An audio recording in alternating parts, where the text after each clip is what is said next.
good to see you all. Everybody ought to know a number of things about treating obesity, because there are over 30 million overweight people in the United Kingdom, and this number is continuing to grow because we continue trying to solve the problem by following ideas I've learned are not always valid.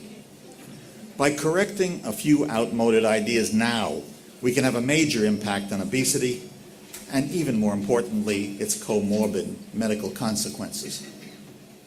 Real and substantial weight loss, far beyond the standard 7 pounds in 7 days, was achieved by me and hundreds of thousands of others. Please imagine what this could do for the health of the population and the health of the National Health Service. A phenomenal amount of money is being spent unnecessarily. We can get control of this public health problem. It doesn't cost a great deal of money and is extremely successful now in over 2,000 pharmacies in the UK and Ireland. I'm Dr. Kreitzman, and I had a personal problem with weight. In 2003, I weighed over 26 stone. That calculated to a BMI of 54. This is the category of super morbid obesity, and the words have meaning. It was especially complicated for me. I held a PhD in nutritional biochemistry and metabolism from a very prestigious university, and I was a UK registered nutritionist. I was widely published in the nutrition and medical literature, and was here in England as a senior research associate at Cambridge University in the Department of Medicine at Addenbrooke's Hospital, and I was very fat. During my dealing with the weight issue, both on a personal level and as a research scientist, I learned quite a bit about the subject of overweight and obesity, and some of the things I now know may be helpful to you. I learned that some of the ideas most of us shared about weight loss were not always correct. Recognizing these and acting what I learned allowed me to lose a considerable amount of weight, and also to help many thousands of other people succeed with their weight loss as well. Obesity is one of the most destructive public health conditions in the world today. It doesn't need to continue to be. If losing 7 pounds on the scales would solve the weight problem, there'd be no public health issue. There seems to be a consensus. There's a reason for this. There's practically no fat loss in that initial pounds of weight loss. But the Connolly diet, lose 7 pounds in 7 days. Virgin diet, 7 pounds in just 7 days. Jennifer Aniston, 7 pounds in 7 days revealed. Juice Master diet, and on and on and on and on. Even exercise, the insane 12-minute workouts, lose 7 pounds in week 1. And of course, the implication is that with any of these programs, we should lose a stone every 2 weeks. In reality, the typical experience is quite different. Week 1 is wonderful. You lose about 7 pounds of weight. Fine. But, and I'm afraid my butt looks big here. The weight loss is primarily glycogen and release-bound water. Glycogen is storage glucose. It's stored in the liver, it's stored in the muscles, stored in the fat cells. The average person stores about a pound, which is about 450 grams, but fat people can store quite a bit more. And at 4 calories for every gram for a carbohydrate, that calculates to about 1,800 calories. And if you use that 1,800 calories, you release about 4 pounds of its bound water. So you get about 5 pounds of weight loss with a calorie gap of only 1,800 calories. So everyone can lose about 7 pounds easily through diet or exercise.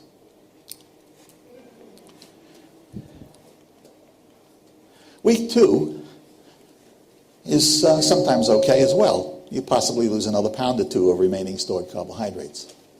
But then week 3 comes along, and that can be awful because you're now using stored fat as fuel. And fat is not stored with water. And every pound of fat is worth 3,500 calories.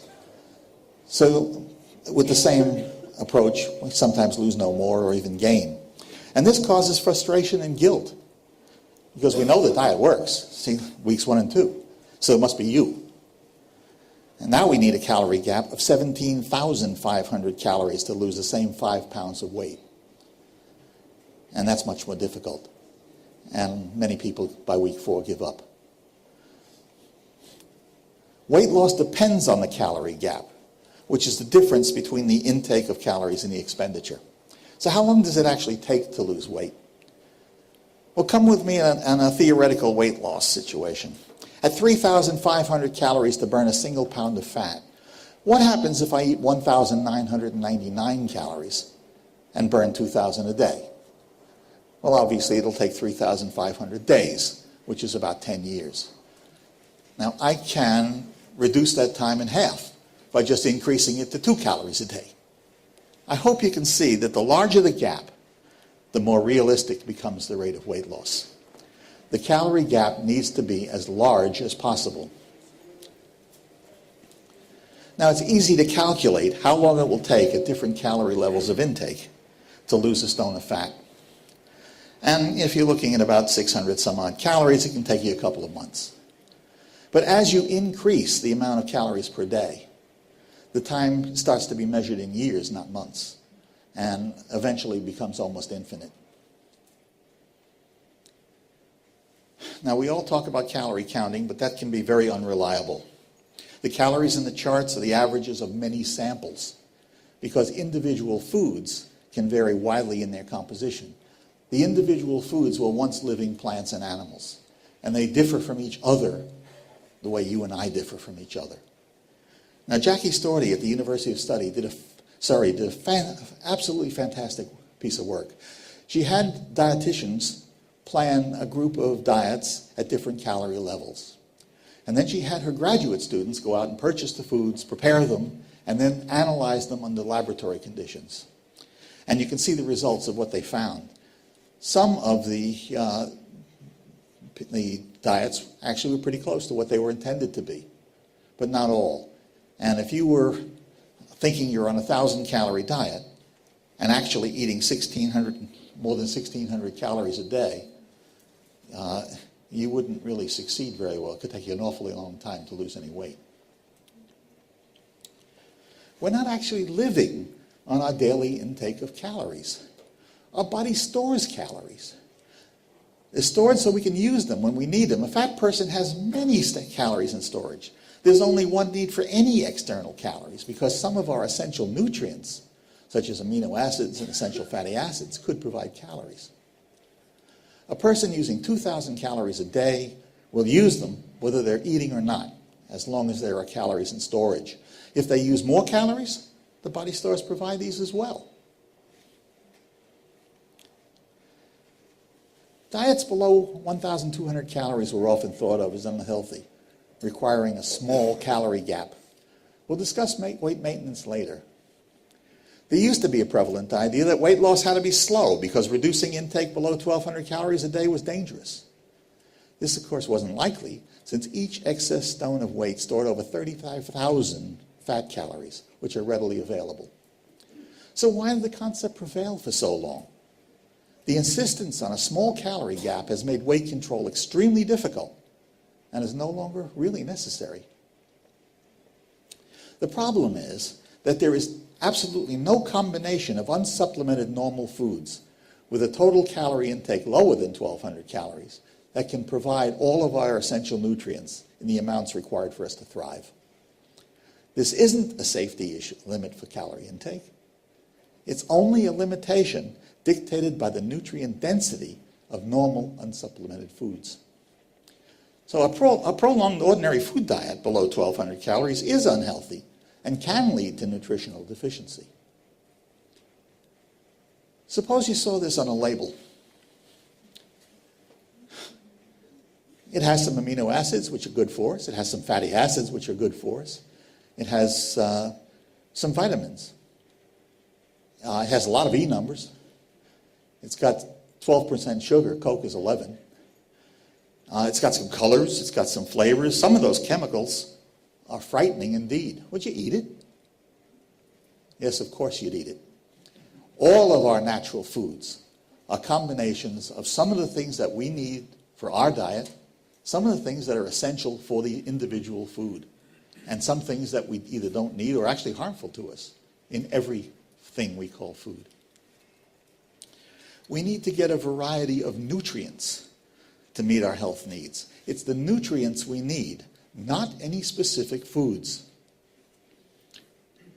What is actually required in weight loss is the most nutritious food possible, with all of our required nutrients, without any of the unnecessary or even harmful stuff.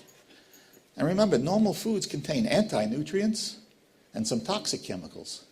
Look at the composition of a soybean, if you like. A low-fat, nutrient-complete enteral food formula would be very beneficial. That's calorie adjusted to provide for the maximum safe rate of weight loss. And that's really what we've provided in the Lipotrim program, which is a weight management program managed entirely by healthcare professionals based upon a total food replacement as a enteral feed.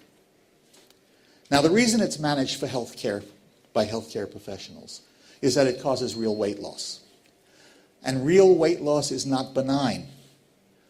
If you got a person with a disease like diabetes, the blood sugar in a program like this will normalize within a couple of days. And if they're taking medication, you can get the patient in trouble. There are some medications like warfarin or lithium where there's a very narrow safety spectrum. And dieting, when there's real weight loss, can change the absorption rate. And so this needs to be monitored. There are some people who shouldn't be dieting at all. Pregnant women, people who just recently had an operation, someone who's had recently a stroke or a heart attack. When you have real weight loss, it needs to be managed by people who know what they're talking about medically. Now, a commonly proposed solution to obesity, I'm sure you've heard it, I'm sure you've said it, just eat less and exercise more. So why then are there still more than 30 million of us so fat in the UK alone? Could it be we don't know this? Of course we know this. Could it be we have no willpower? That's silly. Our soft drink container is too large? Come on. I used to accept some of these ideas. Some of you probably still do as well. Whether you walk or run, exercise, you burn about an extra 100 calories a mile. While it's very important to exercise, it doesn't use up a lot of calories. It was a shock for me to learn that running a mile only uses an extra 100 calories. I'm sure it's going to be a shock to a lot of people who are running around spending a lot of time in gyms. But it takes a deficit of 3,500 calories to lose an extra pound of fat. Running 35 miles is not ordinarily possible. It certainly wasn't for me. But unfortunately, just eat less continues to be the state of the art. So what is it that interferes with our commitment to stick to a diet? Well, it is very easy to distract us from our resolve to stay on a diet. And the reason for this is a manifestation of our extremely powerful hunger drive. The desire to get food when it's restricted is one of our most powerful biological instincts. If it wasn't, we would never have survived more primitive times. Think about it. It was time for our ancestors to go shopping for dinner. This wasn't an option. We're living now at a time when we have the easy access to the largest supply and highest quality of foods in the history of the world. If we didn't inherit a very powerful hunger drive, we wouldn't have survived as a species. And unfortunately, we still have that drive. So what can we do about it? Not a heck of a lot, unfortunately. But there is one thing that will help, and that is ketosis. And there has been now some recognition that ketones do blunt the hunger drive, and a lot of people take this to heart. But it also provides energy for tissues like the brain, ketones do, which eliminate the need to create glucose from amino acids and spare protein. And please relax, ketosis is not ketoacidosis.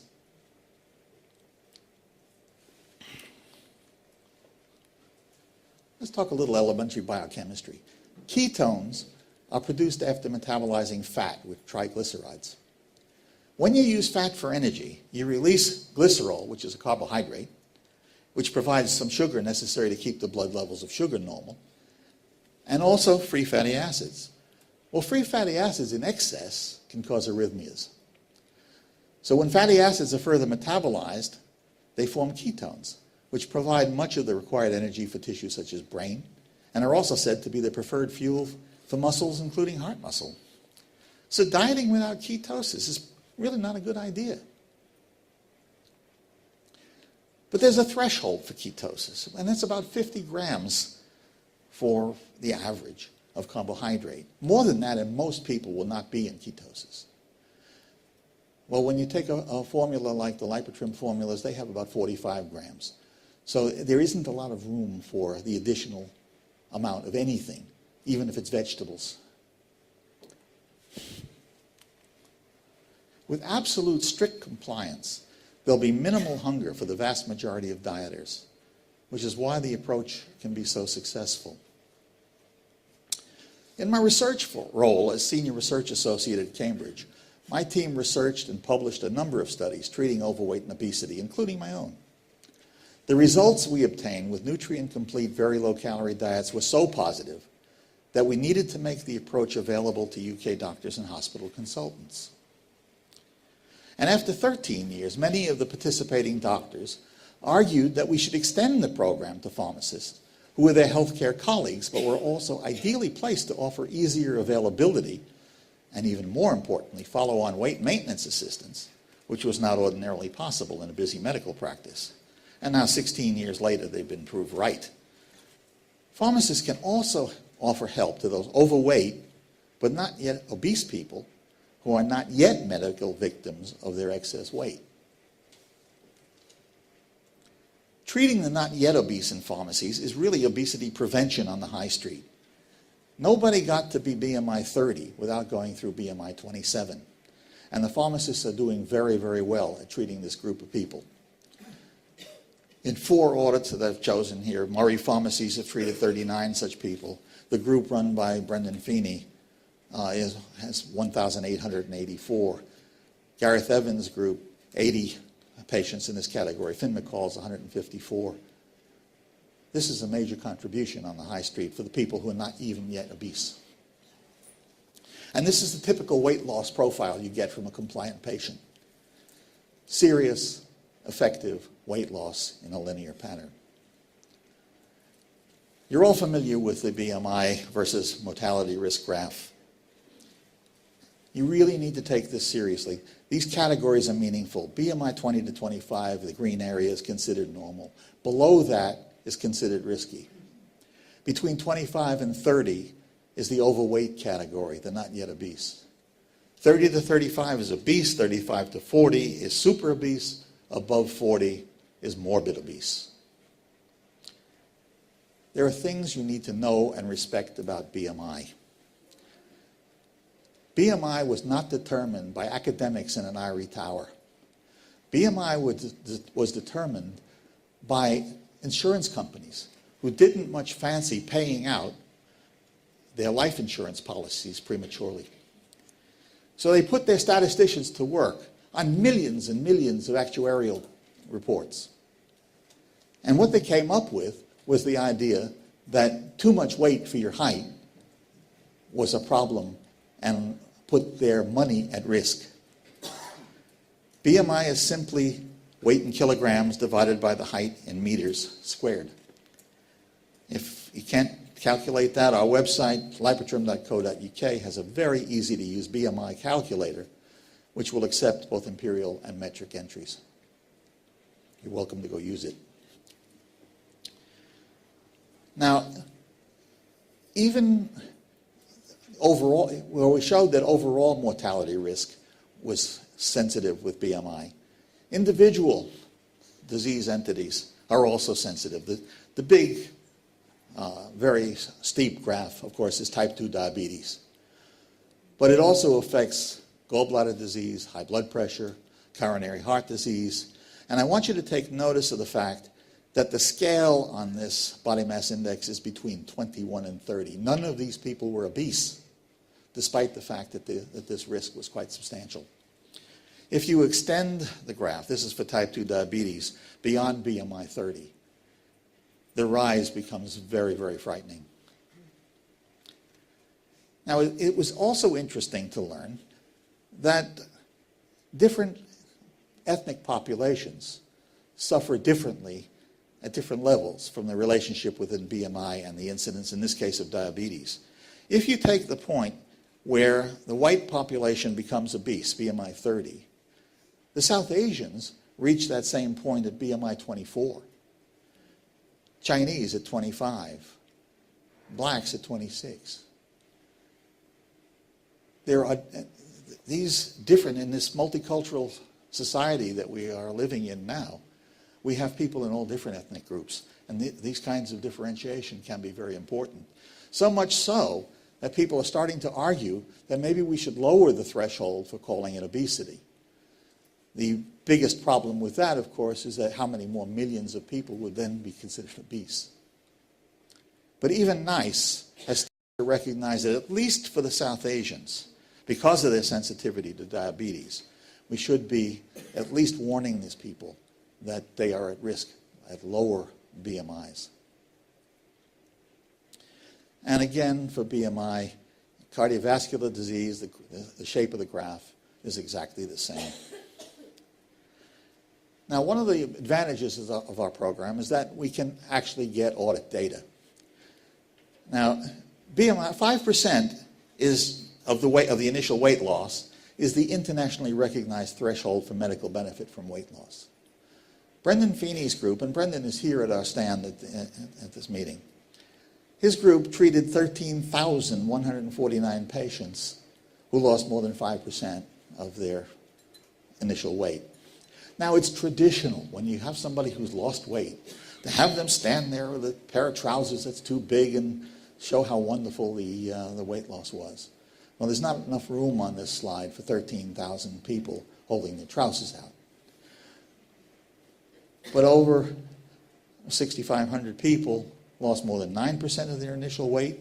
1,000 of them basically lost more than 20%. That's a lot of people. Now, even with the medical benefit, again from the Feeney audit, 1,253 patients, when they signed up for the program, indicated that they were taking medication for high blood pressure. Well, from other populations we've studied, we would expect that about 250 of those people would have stopped their medication for hypertension. With diabetes, we know more certainly how many, because we don't let people diet if they don't stop their diabetes medication.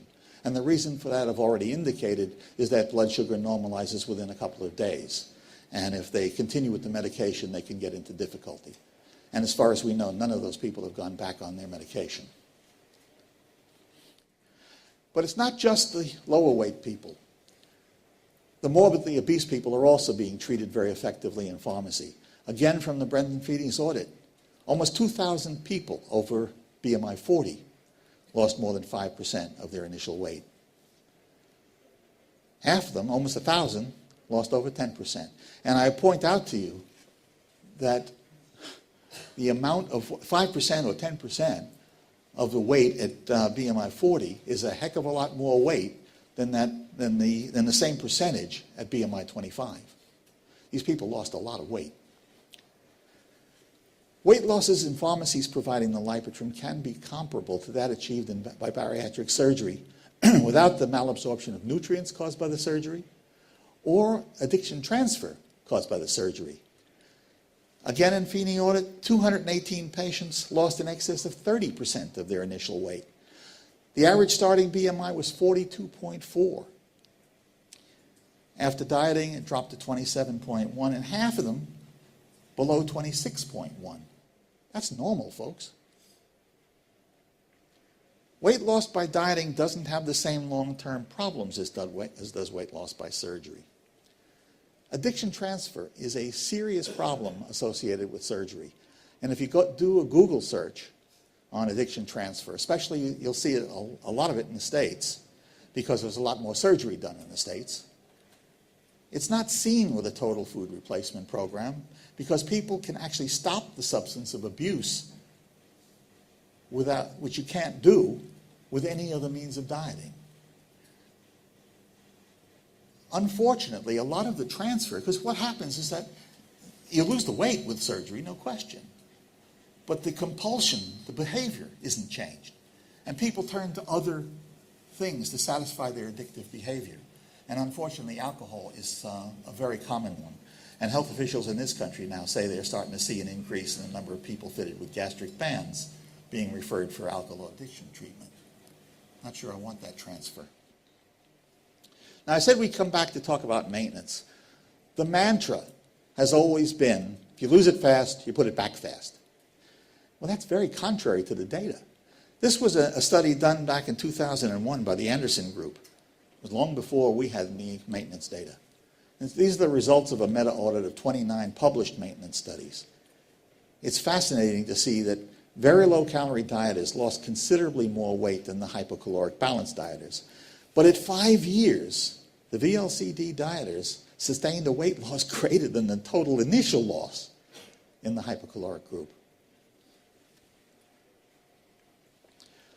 Again, from the Feeney audit, 3,683 patients had weight maintenance records.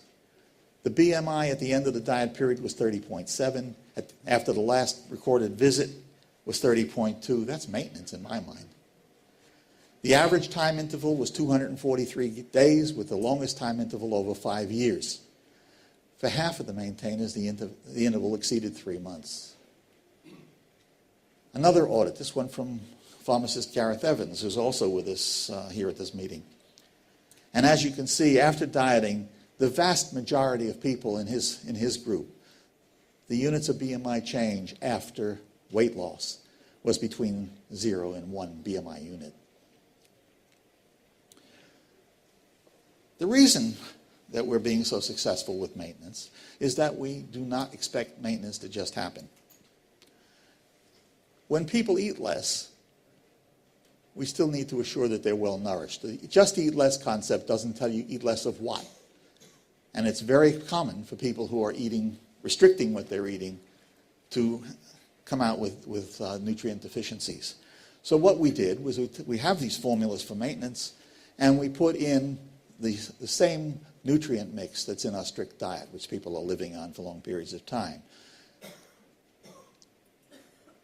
But also, we put in the best soluble fiber for slowing the absorption of glucose into the blood. And what this does is it lowers the glycemic index of the meal, which helps control the intake of calories. And this is particularly important after weight loss, because weight loss will correct insulin resistance. And that itself can lead to some difficulties in the immediate post-diet period. And the addition, fairly lately, of the caramel-flavored yogurt-covered bar has been a big help, because people really like them. Now, how much can we actually eat and maintain our weight? We know we have to balance the difference between intake and expenditure. And women have always been assumed to have about 2,000, they need about 2,000 calories, and men about 2,500. But is that true for each individual? Well, we can calculate that very easily from the data we obtain from this program, because we know exactly how much people are eating.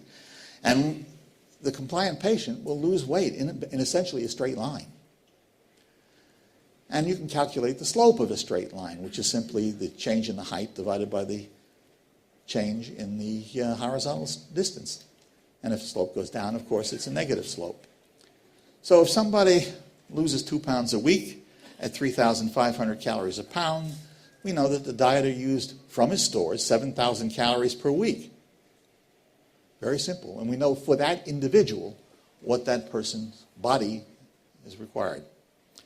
So when you actually do the statistics, look at the median values for the actual calorie usage in a large number of people, you can see that the medians are not too far from what the population averages are expected to be. But about half the population could have actually eaten more. And unfortunately, the other half would not maintain on this level of, on the requested calorie copy, sorry for that, that we normally would tell the people to use. Now, you can't open a newspaper today or a medical magazine without seeing something put in by the surgeons about how weight loss surgery puts diabetes into remission. They should emphasize, of course, that it's weight loss that puts diabetes into remission, and that's been known for about 30 years. Even Diabetes UK knows this, And they know that resolution or remission of type 2 diabetes is possible. And it can be done either through dietary and fitness measures or even, and they admit, through gastric bypass surgery. So why did they give a £2 million grant to study crash diet cure for diabetes, which is you've seen throughout the press in the last weeks? It at least made one diabetologist very unhappy, because they wrote in that they were extremely surprised that the report didn't mention their work, some of which was published in the same journal on reversal of diabetes with VLCD. And Paisley has published that same study in other data in other places like Diabetes Medicine back in 1998 using Lipotrim. Now the thing about Richard Paisley, consultant Paisley, is that he got involved with this approach because one of the patent medical practices was treating one of Paisley's diabetics who was scheduled for a foot amputation. And when he lost the weight, didn't need the operation. And a second patient needed a cardiac bypass, and the hospital wouldn't do it. And the doctors had told him he had about 6 months. Well, when he lost the weight, the hospital did do the operation, and I cherish in my files a letter from this patient, which was sent when he got his driver's license renewed. So that's how Paisley got involved, and it's wonderful that you can really do help people. But even the general public realizes that 4.2 million for this is a little strange. It's not news. What's next? I love that tagline. What's next? Studies to prove that penicillin works as an antibiotic. I'm going to leave you with what I feel is an important concept. The National Institute for Drug Abuse in the United States at the National Institute of Health, Nora Volkow is the director. Speaking on obesity possibility as an addiction, Dr. Volkow said, addiction is characterized by loss of control in relation to a substance or behavior. Now, I lose control over certain foods all the time. However, I'm not obese. You could say I have a vulnerability to rewarding effects of certain foods, but is it severe enough to be called a disease? Probably not.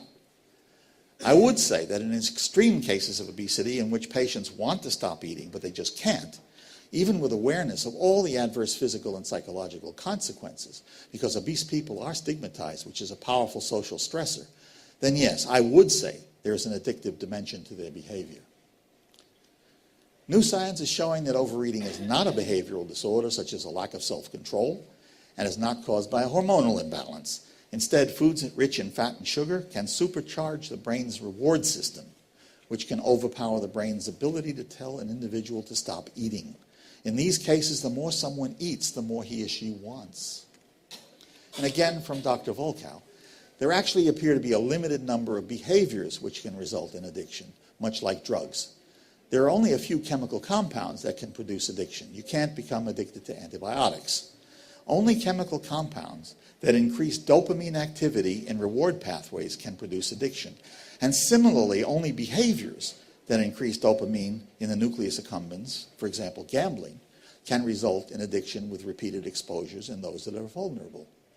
The same is true with food. There's a lot of interest now in the nucleus accumbens. I'm sure you're going to be reading about it quite a bit, because it seems to have an important role in pleasure and laughter and reward and reinforcement learning, as well as fear, aggression, impulsivity, the placebo effect, and of course addiction. But whether you call it compulsive eating or addiction, it benefits many such people to actually stop the substance they're abusing, in this case excessive eating. But unlike stopping alcohol, tobacco, or drugs, we need to eat to provide the nutrients to stay healthy. Total food replacement allows people to stop the substances they're abusing for prolonged periods while still staying completely nourished. That's why Lipotrim works with so many obese people. So in summary, managing weight, to get weight loss in a reasonable time, you need to maximize the calorie gap. It helps to promote ketosis, to blunt the hunger and also to provide some other medical benefits.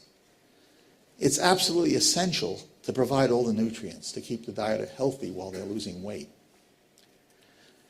It's not a bad idea to stop the substance of abuse for as long as possible. This will help while a person is losing weight. But more importantly, it will help with maintenance later on. And please remember that maintenance is what failed initially. We've got to take maintenance seriously. It doesn't just happen. We need to stop blaming people for their method of dieting or the people themselves when they struggle with weight maintenance. It's tough. And of course, we don't claim that lunch failed when we get hungry again at tea time. The diet didn't fail. I've talked about the Lipotrim pharmacy service for a number of reasons. Not because I'm expecting you to go out and purchase Lipotrim. The program is no more commercial than any of the pharmaceutical treatments. There are hundreds of very low-calorie diet programs worldwide, and each varies somewhat with their program, and unfortunately, their understanding of the physiology involved, much as traditional diets vary and with obvious different outcomes. The Lipotrim program is exclusively available to and monitored by over 2,000 healthcare professionals. It requires and actually insists upon strict compliance. We take people off if they don't comply, due to physiological necessities and not convenience or popular conventions. It has a research-based maintenance program. And most importantly, we can document the weight management and medical outcomes. And you can see some of those results at our stand. Audit results from the Feeney Group are one example. This is an evidence-based program. Another pharmacy audit, this one from Finn McCall at the Prestwich Pharmacy. This graph is a representation of the individual patients, the amount of the percentage of initial weight that they lost. It's quite an impressive achievement by a single pharmacy. The picture is that of a flat earth. Everybody needs to abandon outmoded ideas so that we can help more of the 30 million overweight people in the UK. We're now really succeeding at getting substantial weight loss and maintenance, and you can as well. We can manage overweight while keeping dieters well nourished. We've seen why calorie counting can be uncertain, which might make standard diets unreliable.